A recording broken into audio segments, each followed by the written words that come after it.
ഇതിന്റെ അർത്ഥം അതാ മതത്തിന്റെ പുറത്തുള്ള ഇതര മതസ്ഥർ എന്നല്ല. ഇതര മതസ്ഥരും മുസ്ലിംകളും നല്ല ഒത്തൊരുമയിലാണല്ലോ ഉള്ളത്, നല്ല സൗഹൃദത്തിലാണല്ലോ ഉള്ളത്. ഞാനിപ്പോ ഓർത്തു പോകുന്നു, നിങ്ങളുടെ കേരളക്കാരനായ ഒരു മലയാളി അർജുൻ, ആ അർജുൻ അതാ ലോറി ഡ്രൈവറാണ്. ആ അർജുനിന് എത്ര ആലിമീങ്ങളാ ദുആ ചെയ്തത്, എത്ര പ്രഭാഷകന്മാരാ ദുആ ചെയ്തത്, പ്രാർത്ഥിച്ചത്.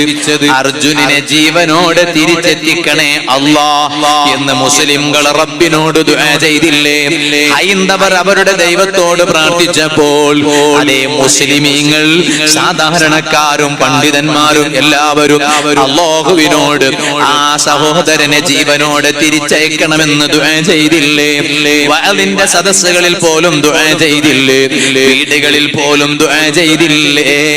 എത്ര ആളുകളാണ് പ്രാർത്ഥിക്കാൻ വേണ്ടി അതിന്റെ വിഷയം അതേ വാട്സപ്പിന്റെ സ്റ്റാറ്റസിലോട്ട് എടുത്തു വെച്ചത്, ഇതുപോലെ ഗ്രൂപ്പുകളിൽ ഷെയർ ചെയ്തത്. പോരാ, എത്ര മുസ്ലിംകളാണ് ആ കർണാടകയിലെ അങ്കോള ഭട്കൾ കഴിഞ്ഞിട്ട് അങ്കോള എന്ന സ്ഥലത്ത് ഒഴുകിയെത്തിയത്. തെരച്ചില് നടത്തുന്നു.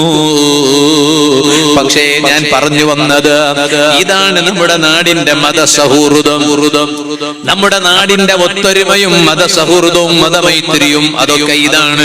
അല്ലാഹു ഖിയാമത്ത് നാൾ വരെ നിലനിർത്തി തരട്ടെ. ഞാന് ഈ അടുത്ത് കാസർഗോഡ് ജില്ലയിൽ മഞ്ചേശ്വരം ഡിവിഷൻ SSFന്റെ സാഹിത്യോത്സവിൽ വാദിന് പോയി. വാദ കഴിഞ്ഞ് തിരിച്ചു പിന്നെ ദർസിലോട്ട് മടങ്ങുമ്പോ എന്റെ കാറ് നേരത്തെ പിന്നെ നാട്ടിലോട്ട് വീട്ടിലേക്ക് പറഞ്ഞേക്കേണ്ട ഒരു ആവശ്യം ഉണ്ടായിരുന്നു, എന്റെ കുടുംബത്തിന് പോകാൻ ഒരു ആവശ്യം. അപ്പോ തിരിച്ച് എങ്ങനെ പോകും? അപ്പൊ ഞാന് എന്റെ കൂടെയുള്ള ജൗഹരിയോട് പറഞ്ഞു, ഒരു വണ്ടി ഒപ്പിക്കുക, നമുക്കൊന്ന് ദർസിലോട്ട് എത്താൻ. അവിടുന്ന് 1.5 മണിക്കൂർ യാത്ര ഉണ്ട്. അപ്പോ സംസാരിച്ചു നോക്കുമ്പോ ഒരു വണ്ടി റെഡിയായി. മംഗലാപുരത്ത് ഒരു ബിസിനസിന്റെ സ്ഥാപനത്തിൽ പിന്നെ സ്റ്റാഫായി ജോലിക്കാരായി ജോലി ചെയ്യുന്ന പിന്നെ ഒരു 3 സഹോദരങ്ങൾ. അതിൽ ഒരുത്തൻ മുസ്ലിമാണ്, അവന്റെ പേര് ഷമീർ എന്ന. മറ്റൊരുത്തൻ ഹൈന്ദവനാണ്, അവന്റെ പേര് പിന്നെ സതീശൻ എന്ന. മറ്റൊരുത്തൻ ക്രിസ്ത്യാനിയാണ്, അവന്റെ പേര് സാമുവൽ വിൽസൺ എന്നാണ്. അപ്പോ ഈ പ്രഭാഷണം കഴിഞ്ഞ് എന്നെ എന്റെ ദർസിലോട്ട് എത്തിക്കാൻ വന്ന കാറ്, വാഹനം ഇതര ഹൈന്ദവ സഹോദരങ്ങൾ എന്റെ സംസാരം കേൾക്കുന്നുണ്ടെങ്കിൽ അവർ മനസ്സിലാക്കാനും കൂടിയാണ് ഞാൻ ഇത് പറയുന്നത്. ലൈവിൽ കേൾക്കുന്നവരുണ്ടെങ്കിൽ അവരും കൂടി മനസ്സിലാക്കാനാണ് ഞാൻ ഇത് പറയുന്നത്. അപ്പോ ഞാൻ ആരുടെ കാറിലാണ് ഒരു ദീനിയായ വഅള് കഴിഞ്ഞ് മടങ്ങിപ്പോയതെന്നറിയുമോ? ഹൈന്ദവ സഹോദരനായ സതീശൻ എന്ന് പറയുന്നവൻ സൗജന്യമായി കാറ് തന്നതാണ് ഉസ്താദിനെ വീട്ടിലോട്ട് എത്തിക്കാൻ വേണ്ടി, ദർസിലോട്ട് എത്തിക്കാൻ വേണ്ടി. ആ കാറ് ഓടിച്ചതാരാണ്?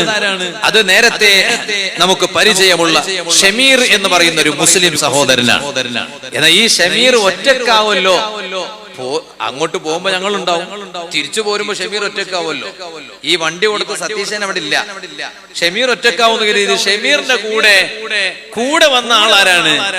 ക്രിസ്ത്യാനിയായ സാമുവൽ വിൽസൺ എന്നാണ്. ഞങ്ങളൊന്ന് ആലോചിച്ചു. അപ്പൊ ഞങ്ങൾ ഒന്നിച്ചാണ്, അവരാണ് എന്നെ എന്റെ ദർസിലോട്ട് എത്തിച്ചത്. അതാണ് നമ്മുടെ നാടിന്റെ ഐക്യം, നമ്മുടെ നാടിന്റെ സൗഹൃദം, മതമൈത്രി. അപ്പോ അവിടുന്ന് ഈ സാമുവൽ വിൽസൺ എന്നോട് പറഞ്ഞു, ഉസ്താദേ, ഞാൻ ചോദിച്ചു എന്താ? അല്ല, എന്റെ സിസ്റ്ററും സിസ്റ്ററിന്റെ ഹസ്ബൻഡും UK-യിലാണുള്ളത്, കാനഡയിലാണുള്ളത്. അപ്പൊ സിസ്റ്ററിന്റെ ഹസ്ബൻഡിന് നല്ല ജോലിയുണ്ട്, സിസ്റ്ററിനും കൂടി ഒരു ജോലി ശരിയായാല് പിന്നെ അവർക്ക് അവിടെ തന്നെ കുടുംബസഹിതം ഒന്നിച്ച് കഴിയാമല്ലോ. അതുകൊണ്ട് ഉസ്താദ് ദുആ ചെയ്യണം, അങ്ങനെയാ പറയണത്. ദുആ ചെയ്യണം. അപ്പൊ നോക്കുമ്പോ ഇതെന്താ പഠിച്ചത്? അത് അവര് മുസ്ലിം ചെറുപ്പക്കാരുമായിട്ടുള്ള ബന്ധമാണ്. അപ്പൊ മുസ്ലിം ചെറുപ്പക്കാരുമായി ബന്ധമാകുമ്പോ സ്വാഭാവികമായും അവരെ ഭാഷ പഠിക്കും, അവരുടെ പ്രയോഗങ്ങളൊക്കെ പഠിക്കും. ഒന്ന് ആലോചിച്ചു. അപ്പൊ ഞാൻ അവിടെ ദുആ ചെയ്ത് കൊടുത്തു. ദുആ ചെയ്യാൻ പറഞ്ഞപ്പോ ദുആ ചെയ്ത് കൊടുത്തു. ഈ സതീശന്റെ കുറെ കാലമായി കല്യാണം കഴിഞ്ഞിട്ടില്ല. അപ്പൊ അവന്റെ ഒരു റിക്വസ്റ്റ് കാറ് കൊടുത്തപ്പോ, ഉസ്താദിനോട് ദ്വാരക്കാൻ പറയണോ, നല്ലൊരു സ്വാലിഹത്തായ ഒരു ഇണയെ കിട്ടാൻ. അത് ഓൻ പറഞ്ഞിട്ടില്ല, സ്വാലിഹത്തൊന്നും ഓൻ പറഞ്ഞിട്ടില്ല, പക്ഷെ നല്ലൊരു ഭാര്യയെ കിട്ടാൻ ദ്വാ ചെയ്യണം. ഞാൻ ദ്വാ ചെയ്ത് കൊടുത്തു. ഞാൻ പറഞ്ഞു വന്നത് അതാണ് നമ്മുടെ ഉപ്പമാരെ, ചെറുപ്പക്കാരെ, നമ്മുടെ നാടിന്റെ ഐക്യവും